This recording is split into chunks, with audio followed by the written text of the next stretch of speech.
on Senate Bill 768 and open a hearing on, what's this name? Senate Bill 541. Senate Bill 541. Thank you.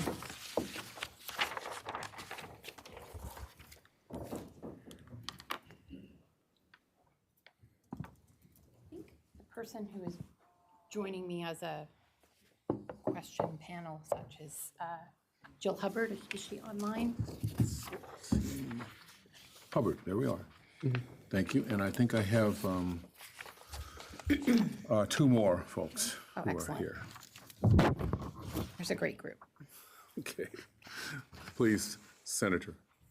Good morning, Chair Frederick. Before you get going, would Yeah. you please explain what this particular Oh, that bill would be is good, yeah. Yes, Chair. Senate Bill 541 requires all public schools to offer computer science education at all grade levels beginning in the 2026-2027 school year, and requires the Oregon Department of Education to develop and maintain teacher supports, hire staff, and support access to computer science education. This measure also requires the State Board of Education to include computer science in its regular review of common curriculum goals, performance indicators, and diploma requirements. It appropriates $20 million from the general fund to ODE for the purposes of this act. This measure declares an emergency and takes effect on July 1st, 2025.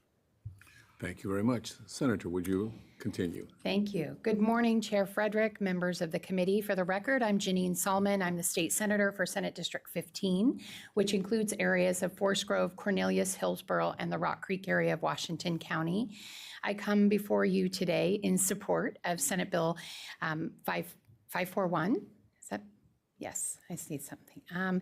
This policy has been in the works for many sessions, and when it became evident in 2022 session that the computer science standards bill was not going to move forward, simply due to the fact that LFO was completely inundated in being able to process all the bills, which that is another topic for another day of bill caps.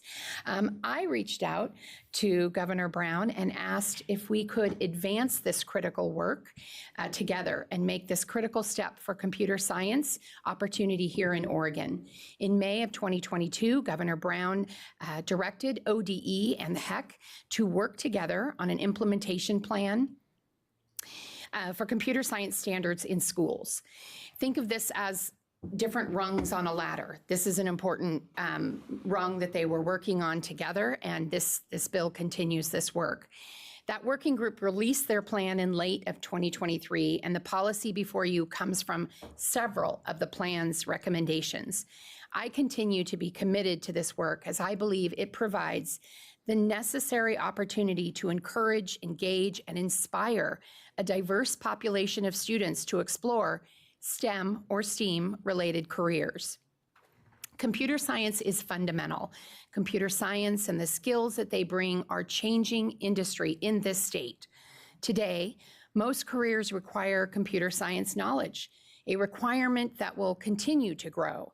Computer science concepts nurture creativity and problem-solving skills, preparing students for a future career. 30 states have adopted policies requiring all high schools offer computer science, while 8 states and counting have gone to a step further in requiring all students to take computer science as a high school graduation requirement. Economic opportunity for all. According to a recent Brookings study, taking a high school computer science course leads to a large 5% points increase in students' likelihood of earning a bachelor's degree in computer science. High schools offering high-quality computer science courses raise students' likelihood of being employed by 2.6 percentage points and annual earnings of about 8%. Funding is crucial to supporting our teachers and our students. To date, 40 states have passed legislation to fund computer science education. Last year alone, 26 states passed funding for computer science education for a total of $90 million allocated by state legislatures. Action is needed now to ensure Oregon's students have the same opportunities to access computer science education. This bill comes with an amendment that tightens up some of the language from the original bill pushes the implementation date to one that ODE has said is more attainable and reasonable, and drops this critical investment to $5 million. The 2025 Oregon Computer Science Education Advancement Act will provide the necessary resources to develop and implement equitable, scalable, and sustainable computer science education in Oregon. This legislation will ensure that all students have the opportunity to learn computer science, prepare their educators to teach computer science, establish computer science as a content area, and establish positions at ODE to lead this critical work. Now, on a side note, earlier this week, our week was made by having the robotics teams visit us. These are amazing scholars, and I borrow that scholars term from Dr. Williams from ODE. That showed us the power of what these taught skills can help these students thrive in school and for their future employment. These are power skills. So, and I wanted to just reiterate that in this bill, we wanted to make sure to be very specific because we learned from past bills as well. It's very difficult. We have 197 school districts, and asking them to create a program and to have teachers for this program and such can be a difficult move because it's creating classroom space and everything else. What we wanted to make sure is that we encourage the partnerships. So if a school district can partner with a local school district, can they partner with a higher education program to offer computer science to their students? That is encouraged in this bill too. We wanted to make sure that folks were having to create a program. But this is an incredible important first step. Or second step, because we made the first rung. So last night also, I had a meeting with a group of government officials from the Netherlands. Now they are here to visit Oregon to learn about our semiconductor and advanced manufacturing industries. They were very impressed specifically about the partnership of the Hillsborough School District, higher education, and the city of Hillsborough to support our industries in the area and support workforce needs for this vital semiconductor industry in Oregon that our economy depends on.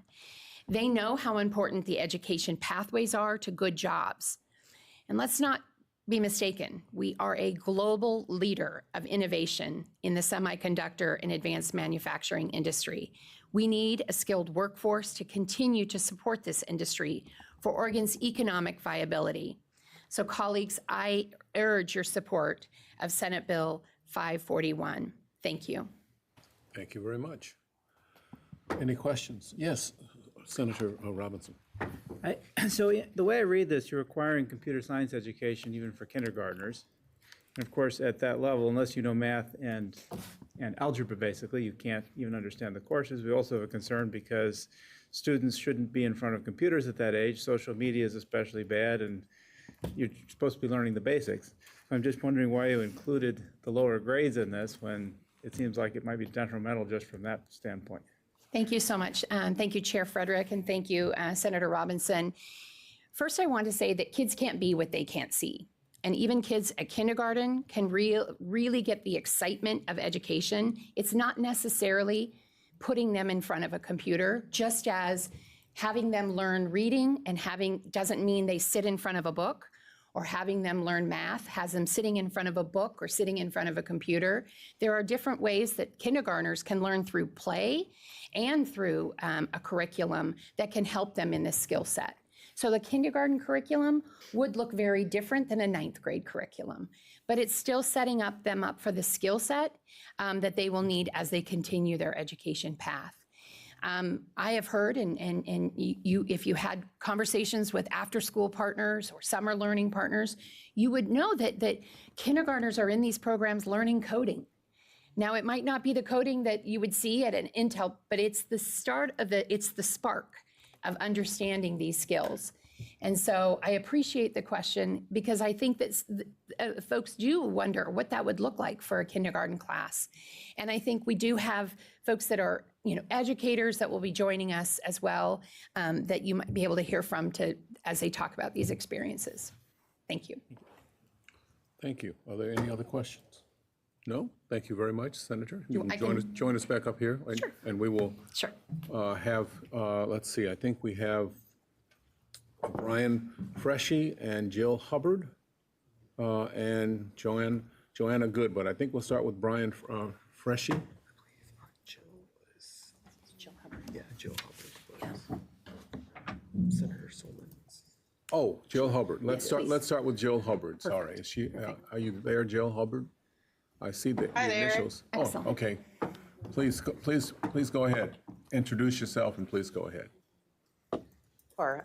Chair Frederick, Vice Chair Weber, and members of the Senate Committee on Education.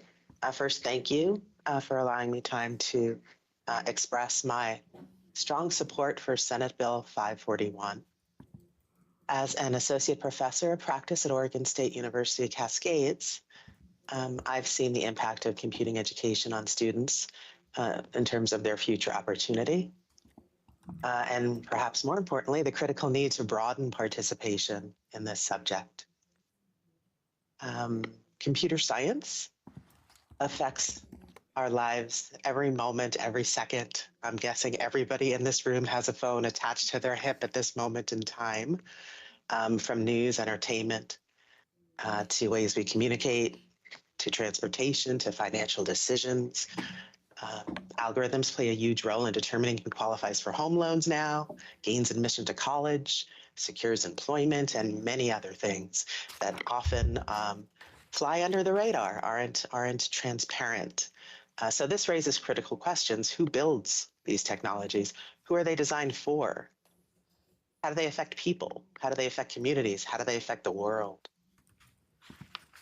Regardless of career path, it's different than it was maybe 5 years ago. Every student needs to move beyond becoming a user, and I use that word intentionally, a user of technology, to really understand how it works and how to leverage it, both personally and how to make society better with it.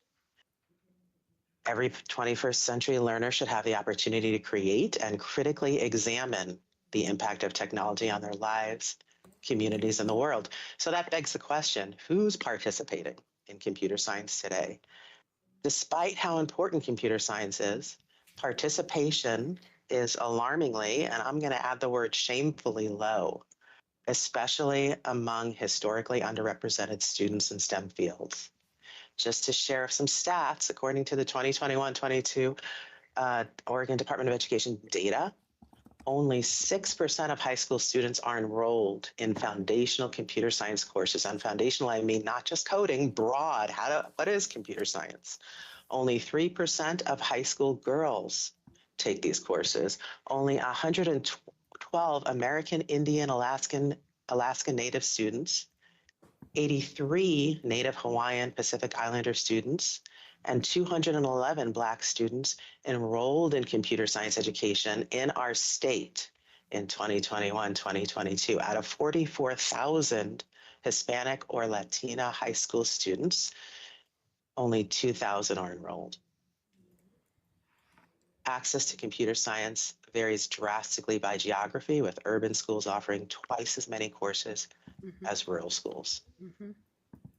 Senate Bill 541 is critical in ensuring that underrepresented students are not left behind. In recent years, Oregon has taken nice steps, great steps forward to expanding computer science education. The prior governor's Education Emergency Relief (HERE) funds supported the Oregon Department of Education and the Higher Education Coordinating Commission with the development of a statewide computer science plan. That's huge. Most states have this. We're kind of one of the few not to, but now we've got one aiming to provide every public school student with access to computer science. Without this bill, implementation of this plan will stall, wasting years of planning and once again delaying opportunities for students who need them most. I urge you to support Senate Bill 541 and help create a future where all Oregon students have the opportunity to engage with and shape the technology that defines today's world and tomorrow's world, their future world. And just one little, I just also wanted to address the senator's question about, well, computer science in elementary school, that sounds strange, and understandably. Just to change the mindset of what that means, it's happening today. Computer science today in elementary school is off the computer, has nothing to do with the computer at all, which again is weird. Unplugged, we call that. And it involves integrating computational thinking into core subjects, strengthening math, strengthening science, strengthening the social emotional learning programs and reading programs. And it's a way to make those subjects more hands-on and experiential. So just to kind of change what you might think that looks like, understandably, to what it's really looking like, it's building these pathways for students K through 12 to really engage in this subject for their personal prosperity, for regional prosperity, and for national prosperity. Thank you very much for your time. Thank you very much as well, Ms. Hubbard. I think I have Brian Freshy scheduled.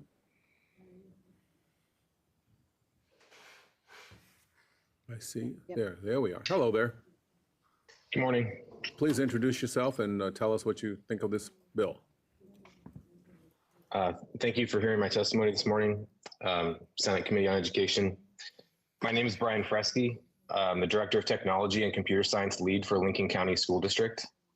I've been an educator, including 10 years as a middle and high school classroom teacher since 2010 in the great state of Oregon. I've served as an administrator for the last 5 years, working with K-12 classroom teachers as well as other administrators toward an implementation of computer science education in our district. I'm speaking to you today in support of Senate Bill 541. I'm testifying with an intimate knowledge of not only the impact of computer science education on our students' lives, but also the knowledge of what our staff need in order to be able to successfully teach computer science concepts to all students. Without this legislation, I can tell you with certainty that our 300 teachers and 5,000 students will continue to fall short of our goal of CS for all. I know that you've heard from state leaders in CS about the current state of CS education across Oregon. They've shared with you statistical data and the data demonstrates a dire need for change in our state in order to keep up with the rest of the country in terms of job readiness and post-secondary education. And while I agree that's very important data to review, I'm coming to you today to share my perspective as a leader in a real school district that is responsible for the education of 5,000 young learners. I want to share with you 3 of our barriers and why I think this legislation is so crucial to take the next step in Lincoln County School District. Our first barrier and most difficult to overcome is time. In order to provide a comprehensive education to all 5,000 students, the district administrators and the superintendent must carefully curate the professional development and initiatives that happen during a the year. We ultimately base the development of these experiences we ultimately base the development of these priorities set forth by the ORS and the guidance from ODE. So what I'm saying there is that if we're lacking computer science in the ORS and the ODE guidance, it's just not going to be a priority for the district, and it will fall short there. Barrier number 2 is that teachers cannot teach the subject without standards. It's true that educators are absolute masters of weaving subjects together in order to create good learning experiences for their students. However, without all the pieces, they will not be able to put the puzzle together. Senate Bill 541 will be a means to provide the structure they need to successfully make CS education a relevant part of the students' lives. And if you'd like me to answer questions about what this looks like in kindergarten and the younger grades, we actually have a pilot happening in our district right now, and I could speak to you about that. It's happening in K2. Finally, our third barrier to implementing CS for all students in LCSD is funding. I often brag to my peers that LCSD is the most financially responsible district in Oregon, but even so, we do not have a budget for computer science. All of the work that we've done in the last 5 years has been funded by grants and local entities that have supported us. It's all been outside of the district. It's time for us to expand our training to all 11 school buildings, but we don't have the financial means to start a district-wide implementation of CS because of the other very important initiatives in our budget. I appreciate you taking the time to hear my position on computer science education. I've personally devoted a large part of my life to bringing computer science education to all students in Lincoln County. We have a plan, and now we need to take the next step, which cannot be possible without this legislature. Thank you. Thank you very much. Any questions? Just have a comment. Yes, a Yeah, comment. just have a comment. Thank you. This is Senator Sollman. I thank you so much for being here, and I look forward in the interim to coming to visit your classrooms and seeing this. I appreciate your efforts to prepare our future workforce. Lincoln County is very fortunate. Thank you. Professor Good, I believe, Joanna Good, University of Oregon, are you there? There you are. Good morning. Hello, Chair Frederick and members of the committee. Thank you for the opportunity today to testify in support of Senate Bill 541. I am Dr. Joanna Good, Somerville Knight Professor of Education at the University of Oregon and a computer science education researcher. I'm also the creator of the Exploring Computer Science Curriculum, a free National Science Foundation created foundational CS curriculum now used nationwide.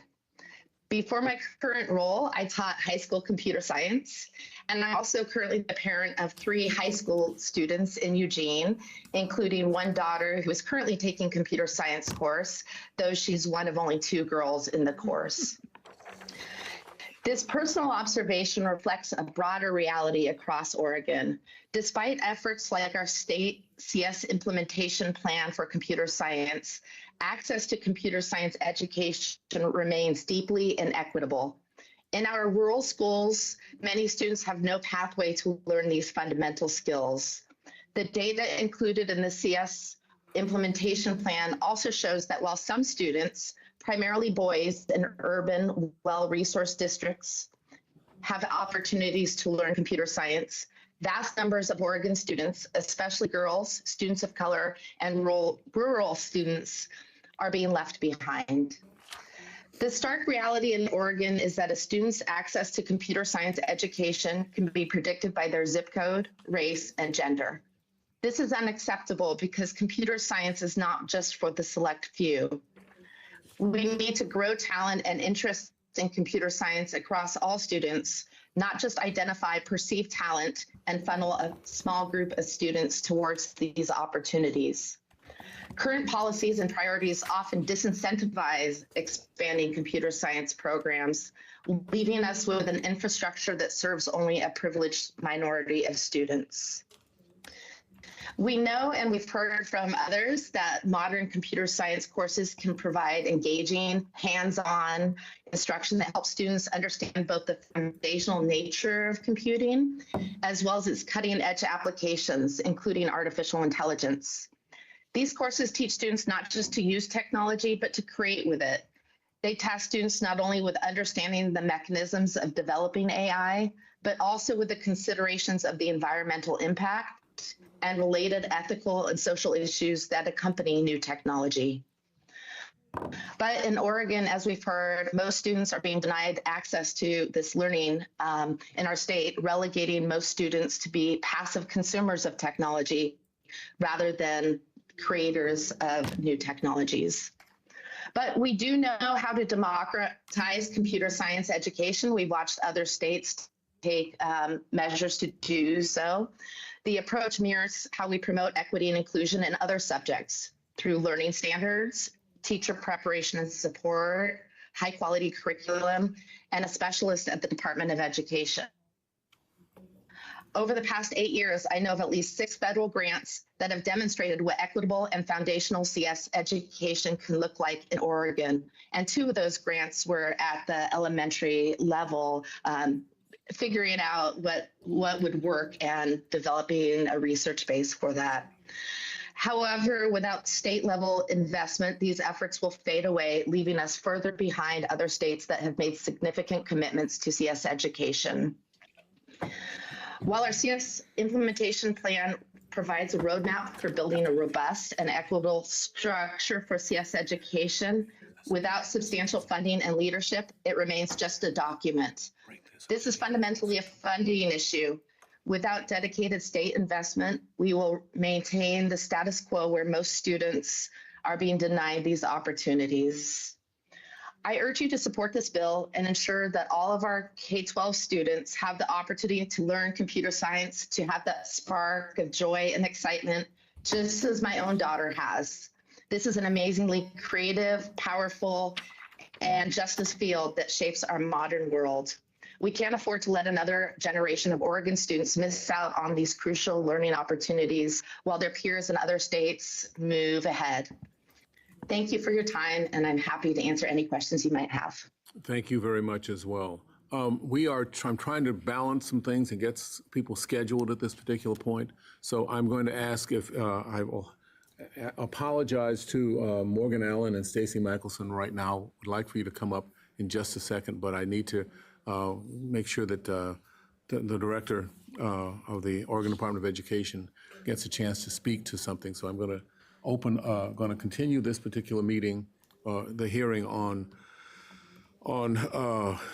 what is it? What number is that? 541. But I'm going to open an informational meeting quickly on the student success plans. So if Director Williams and Wetherill can come up, Superintendent Wetherill come up, that would be great. Thank you. Oops, let me do that. Good morning. Well, brag a little bit, please. Tell us what's going on with the student success plans. Beautiful. Good morning, and thank you so much for this opportunity, Chair Frederick, Vice Chair Weber, members of the community. I am Dr. Charlene Williams, the Director of the Oregon Department of Education, and I'm sitting next to a newly minted Dr. Wetherall, who will introduce herself. Thank you. Chair Frederick, members of the committee, my name is Tennille Wetherall, and I'm the Chief of Staff at the Department of Education. Oh. We're just celebrating. She just completed her doctorate at OSU. Oh, congratulations. Yeah. So I'll go quickly over today's agenda. Today's presentation will provide an overview of the student success plans. We'll discuss the role of the Student Success Act and House Bill 2275. I'll also walk through grant program monitoring, evaluation, and key outcomes. And finally, we'll highlight scaling efforts and success stories from grantees. Each of Oregon's student success plans has been driven by community will and codified by the legislator. Thank you. The plans reflect the state's commitment to creating pathways for every student to thrive by providing opportunities that improve educational outcomes in ways that respect, reflect, and celebrate the identities they hold. They're small strategic plans by the community for the community, a small amount of grants, an incubator of best practices, yet not a panacea for reversing all the historical harms to these groups. We understand that. Excuse me, Director. We're trying to find this presentation on OLIS, and I don't see it yet. Do you know if that was not put up, or can we get that put up there so that we can look at it as well, not just here? Gotcha. Can we get it? Is it there?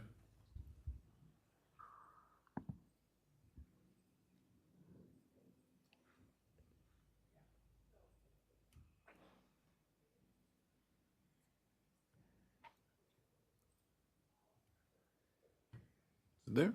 All right, I can't find it for some reason. We will keep going. Refresh, maybe that's it. And there it is. Thanks.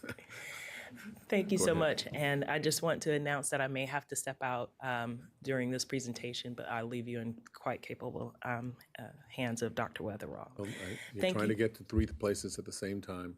So am I understand. Keep going. Thank you. So again, I just want to thank you for your understanding and your investment in the student success plans. And so with that, I'll turn it over to Dr. Weatherall. Oregon Student Success Plans have evolved over time to create more equitable educational opportunities for historically underserved student populations. The foundation for these efforts was laid in the 1980s with the development of the American Indian Alaska Native Student Success Plan, which has since been continuously refined and updated to reflect best practices and emerging knowledge.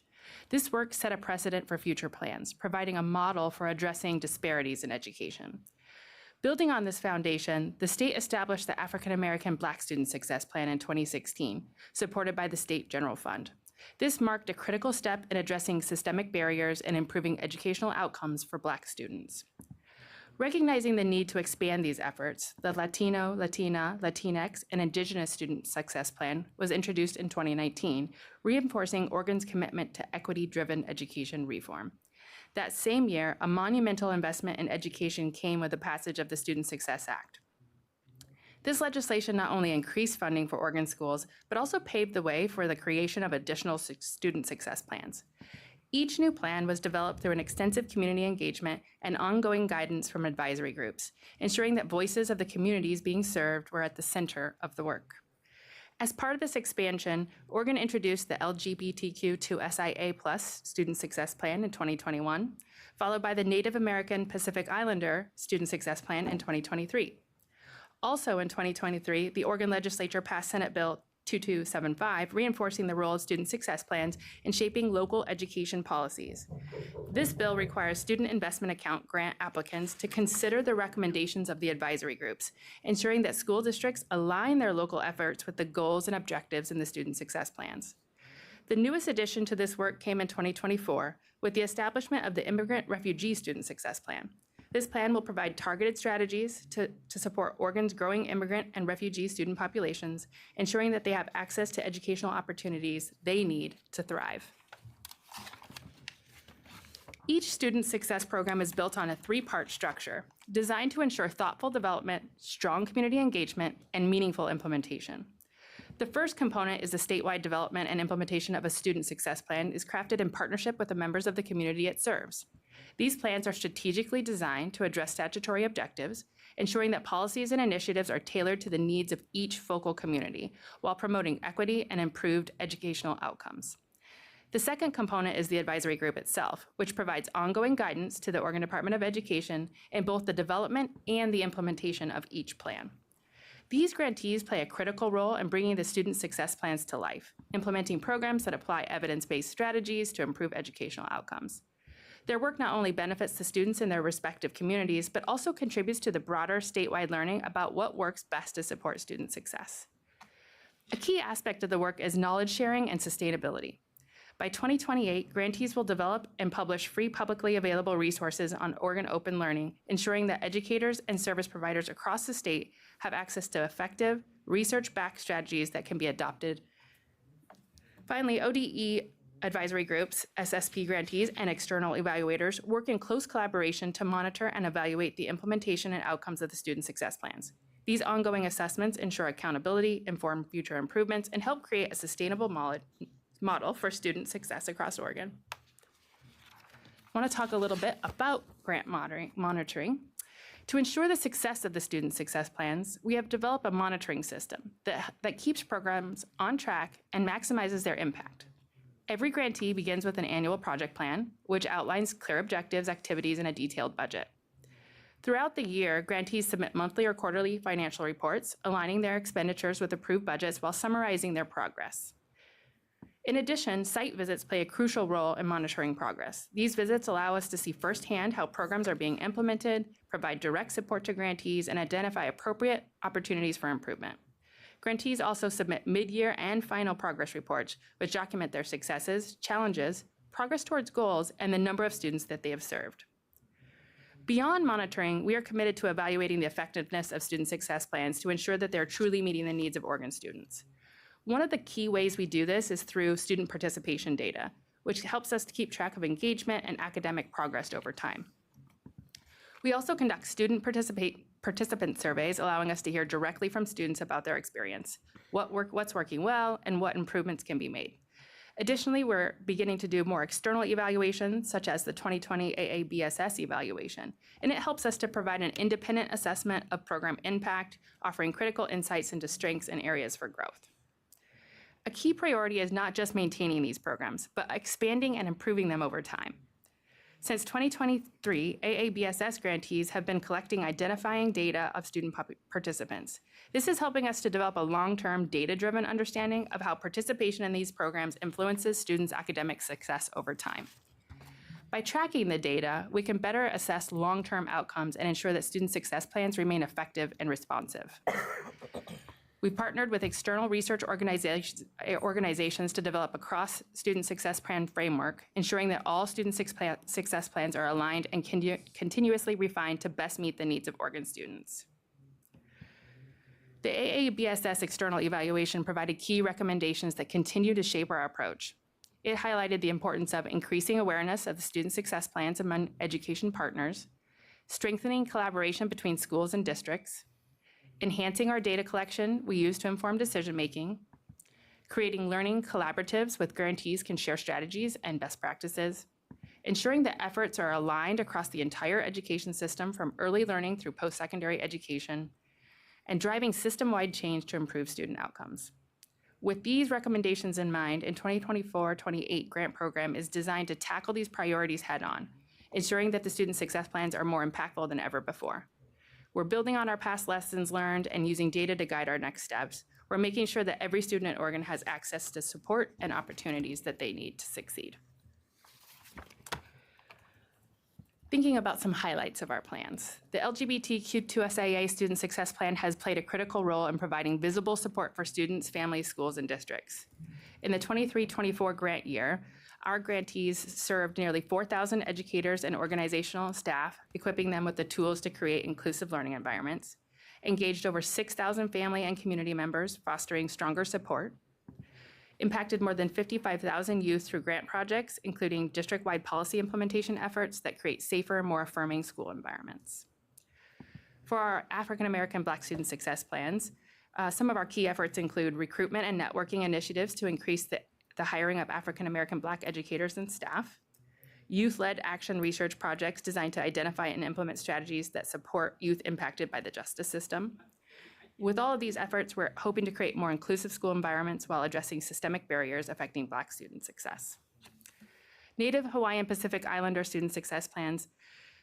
Oregon is leading the way in supporting Native Hawaiian Pacific Islander students. Thanks to the passage of House Bill 3144, the first legislation of its kind in the nation specifically focused on this population. Our key milestones are the rollout of our official plan in July 2024, community-reviewed grant program rules approved the State Board of Education, and onboarding 15 grantees across Oregon, making a significant step towards educational equity. And lastly, coming soon is our Immigrant Refugee Student Success Plan. Oregon has finalized the Immigrant Refugee Success Plan as of December 2024, setting the stage for targeted, culturally responsive support for students from immigrant and refugee backgrounds. This plan will provide critical resources, guidance, and funding to ensure that immigrant and refugee students have equitable access to opportunities that they need to thrive in our Oregon schools. Survey results demonstrate that the impact of student success plan grants in fostering student engagement and support. 84% of respondents reported successfully connecting their learning experiences as grantee organizations with their school activities, aligning with the student success grant's core goal for improving student outcomes. One particularly striking finding is that 73% of our LGBTQ2SIA plus student success plan participants reported regular interaction with a trusted adult in their grantee organization, compared to just 30% at their school. This underscores the critical role that programs play in providing safe, affirming spaces for students.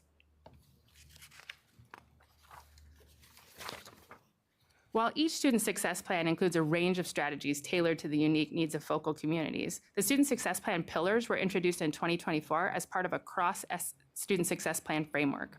These pillars categorize strategies into common themes, emphasizing the alignment and connections across all plans while ensuring a cohesive approach to student success. So we've got these 6 pillars, starting with cultural identity and language development, recognizing that rich reservoirs of knowledge, tradition, culture, and histories within each community. Academic success, focusing on strategies that bolster student engagement and achievement. Service learning provides students with hands-on learning experiences, equipping them with tools and strategies to address social issues and drive positive change within their communities. Family engagement, enhancing students to affirming culturally responsive family engagement activities that support student success in both their educational and in their community settings. Coordinated systems of care, building comprehensive wraparound support systems that promote student well-being both inside and outside of the school. And leadership development, centers on skill building and professional advancement, integrating culturally responsive and sustaining pedagogy into empowering students as future leaders. The percentages showed at the bottom of these pillars reflect the students who identified each pillar at the top 3 services or activities they engaged in their grantees organization. These findings demonstrate how students are directly benefiting from the targeted strategies within each plan, reinforcing the importance of this equity-driven, community-based initiative. In 2024, requests for applications were released for the African American, Black Student Success, Latinx, LGBTQ2SIA+, and Native Hawaiian Pacific Islander programs. This marked the first time that the RFAs were developed and launched together, ensuring aligned applications and program requirements across multiple student success plans. Following a rigorous selection process, 4-year grants were awarded in October. 21 AABSS grantees, 17 Latina-Latinx grantees, 14 LGBTQ2SIA+ grantees, and 15 NHPI grantees. As part of their participation, grantees will engage in monthly communities of practice meetings, creating opportunities to collaboratively examine challenges, share strategies, and strengthen program implementation. Beyond implementing the plans within their communities, grantees are going to work closely with our Department of Ed to develop and share resources, as I shared earlier, with Oregon Open Learning, and these resources will provide the real-world actionable strategies for local education agencies around the state. And so thank you for listening to our presentation today. I think you've heard about our lessons learned. You've learned about how we are trying to align the lessons that we are learning from the plans. You've heard about accountability and also the need for expansion of those practices across the board. And one thing that we wanted to close with, our last slides tend to always say questions, but we really want to close with quotes from our students. One of the things that I've had the privilege of doing is touring the state, listening to student voices, particularly from some of our marginalized communities, and hearing what they value when it comes to their educational experience. And you'll see these are quotes from students that participate in some of the success plan activities. Thank you. Senator Sollman. Thank you, Chair Frederick. Thank you so much for the presentation. I have a quick question that I don't know if this can be ODE directed or if it's specific to language legislatively, but if the state was to say, we are going to focus on early literacy, and that's where, could you potentially as ODE direct that the grant have a tie-in to literacy, their requests, or is that not the flavor of the program, that it's more directed at local level? I'm just curious about that. I don't. Yes. Thank you, Chair Frederick and Senator Sollman. Thank you for the question. With these plans in particular, we, again, just emphasizing the for the community, by the community pieces, and you'll notice in the pillars that we identified across the plans, academic excellence is one of the core practices, because I believe there isn't a community that doesn't want what you just mentioned, the strong literacy skills, strong math skills. And so depending on the nature and design of the agency and what they are able to offer, they align those practices to one of those pillars. Not every agency necessarily has a focus on tutoring, for example. They may have it on mentoring and coaching and supporting in different ways. So if that answers your question. Thank you. Are there any other questions? No? Thank you very much. Thank you. I'm going Out on time. did just in time there. I'm going to reopen or continue. Is that the official phrasing? Reopen the hearing on Senate Bill 541, and I'll call Morgan Allen and Stacy Michelson up, if you would, please. Thanks. I didn't close the informational hearing. I did close the informational hearing as well. Thank you so much. I appreciate that. I apologize for the timing there, but we needed to juggle some things there. So, Thank you, Chair Frederick, members of the committee. For the record, Stacy Michelson here on behalf of the Oregon School Boards Association, representing Oregon's locally elected education leaders. Thank you for the opportunity to offer our feedback on Senate Bill 541. I want to start by saying that we understand the value of computer science and the need to adequately prepare our students for the future workforce and evolving technology needs of our society. However, we do have significant concerns about the bill as drafted. It's quite prescriptive in how these courses and curriculum should be integrated at every grade level, including specifically 2 courses at the high school level. And while we have many schools across the state that may already be meeting this standard, we also have many schools for which this would be a pretty challenging lift. This body has added many credit and course requirements in recent years, and while each of those has their own value, at a local level, it can be very challenging to implement those updates. Student schedules are already very tight in a given school day. We've seen districts who are needing to make cuts to their elective offerings in order to meet other standards that this body has passed, and that can have a significant impact on some of our students, right? When the class that they're passionate about is what's getting cut in order to make room in the schedule for something else. This new change also poses potential staffing challenges for districts. It's not always the case that we have staff on hand who are certified to teach the course that we're talking about. And so in cases where we may need to add new staff who have appropriate certifications, we often find shortages, particularly in some of our math and technology areas. There's a cost to adding the new staff if we can find them. For our elementary teachers, this would really require a fair bit of professional development. That also comes at a cost to districts. And then there are also the curriculum costs.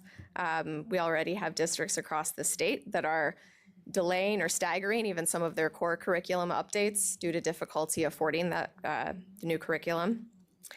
And while we appreciate Senator Sollman's suggestion to look to local partnerships with higher ed or industry or community partners, I'll say Lori and myself will be conferring with our rural caucus this evening, and we anticipate that a lot of their concern will be around districts who are in parts of our state where there may not be those community partners who are available. And I suppose that some remote support may be an option as we're talking about computer science, but that also is going to come at a technology cost for some of our smallest districts. Many of these challenges would be surmountable with appropriate resources, but the bill as drafted directs funds directly to ODE and no funds directly to school districts. Finally, I will be very frank and just say, as we show up year after year and discuss the K-12 budget with members of this body, we often receive questions from many of your colleagues, incredulous as to how we can possibly be saying that schools don't have enough funding when we've received record levels of investment in recent years. And that's because very well-intended bills without sufficient, or in some cases even any dollars attached, move through this legislature. Districts then find ways to absorb those costs into their budgets by making cuts in various areas or leaving positions unfilled in order to find savings. And we roll up the CSL from there. And we do that same thing the following biennium. We're thrilled with the recent updates to the CSL this biennium, but that process still doesn't account for cost to absorb new work biennium over biennium.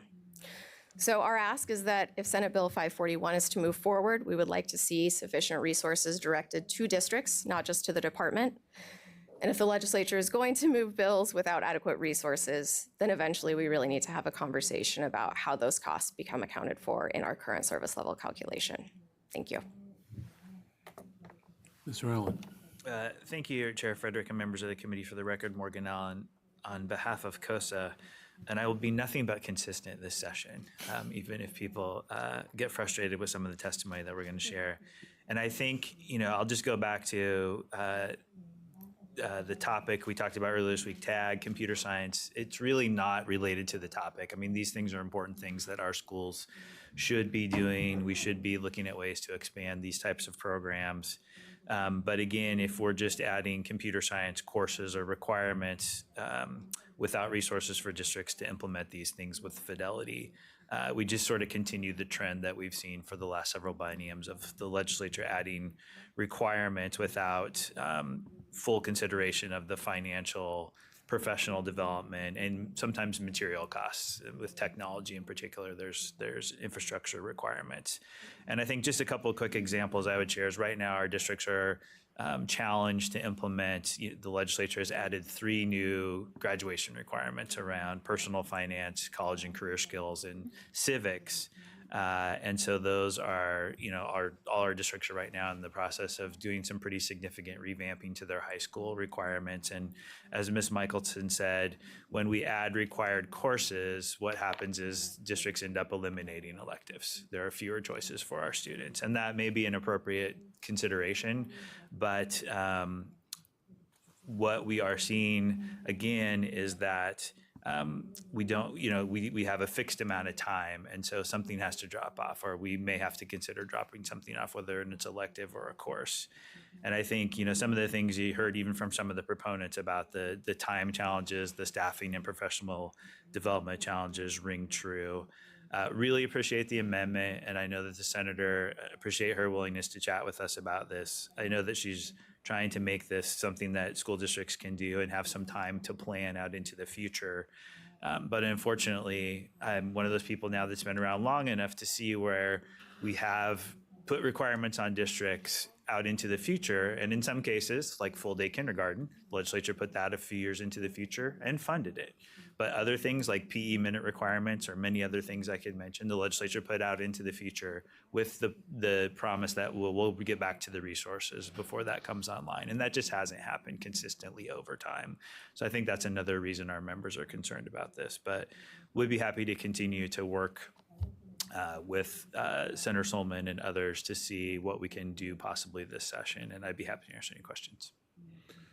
Thank you. Are there any? Yes, Senator Sollman.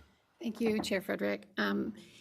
I appreciate the conversations that I realize folks feel that the timing is very difficult. And I will let you know that for nearly 9 years now that I have been in the legislature, every year that we enter into this conversation, I do hear the same comments from you that the timing is off and the timing is difficult.